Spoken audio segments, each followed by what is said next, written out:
Over here in the United Kingdom, you've already been told by the current Deputy British Prime Minister, Angela Rayner, that you're going to be at the back of the queue if you need a house. There's no two ways about that.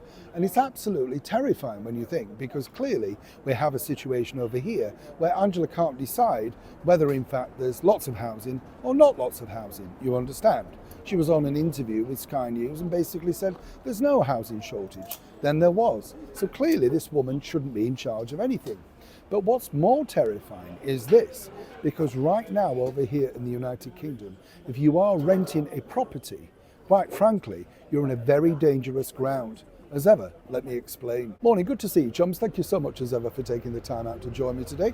Lovely to have your company. It is worrying. I mean, I don't mind, honestly, very worrying. I've got lots of friends who rent, particularly in London, and the idea, and this is very, very sort of early stages, but will be pushed very heavily very soon.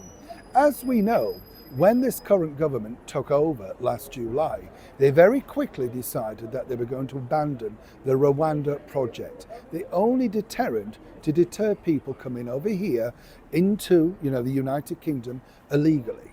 And they very openly got on the first day and said that's now not happening.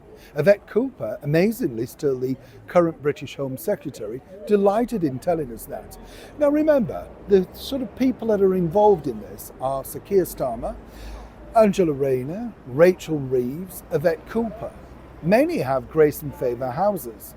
Many have three, like Rachel, her own personal property that she rents out alongside Angela Rayner. But they've never taken in anybody due to the fact that it's a security issue. They can't take in a migrant because, well, they've got security issues. What about you and I having our security issues? So what's the big problem? Well, a little bit like the situation with Ukraine, when many people were asked if they could put up somebody from Ukraine during that terrible situation at the very beginning. And many people were very hospitable and did their best to help. Now, this is a situation that the government are trying to push through even harder. So why is it worrying if you rent? Well, what they're suggesting to landlords in particular is this remit. And as ever, we have to say allegedly. They are offering a guaranteed 5 years top level rent. So you'll have no problem receiving your rent for the next 5 years. If, of course, you offer your property, making sure that it's at the highest order, but they will assist if it needs to be renovated, etc., to make hospitable for the many migrants that they anticipate to come over in the highest point of the season this summer. They will then be placed wherever those particular opportunities arise. Now, where the problem is if you are, for instance, on a reasonable rent, that landlord can now offer you nothing, or in fact terminate your long-term contract, because he could turn over that property to the government and in turn to the migrants. You see how this works? So you wouldn't be able to rent that property, even if you could afford it, for the next 5 years, because they're guaranteed that. The story behind this is that they want to reduce the amount of hotels that they're now buying into, which is literally astronomical every single day. The migrants don't want to live in hotels, and I can understand that, I suppose.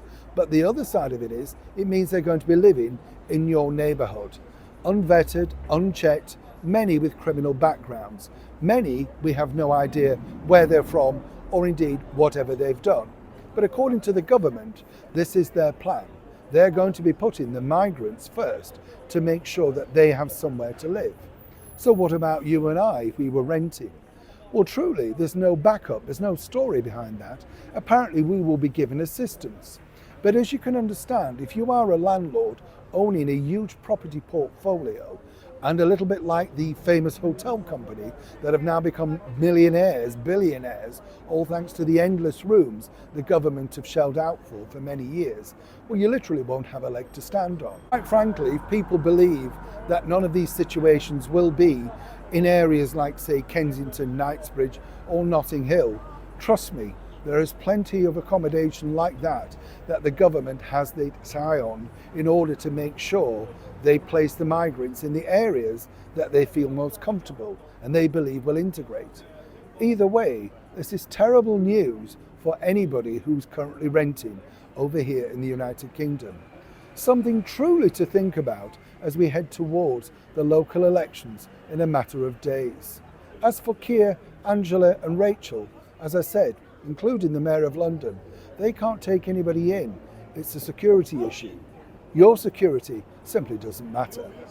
Neil Short in the very heart of London.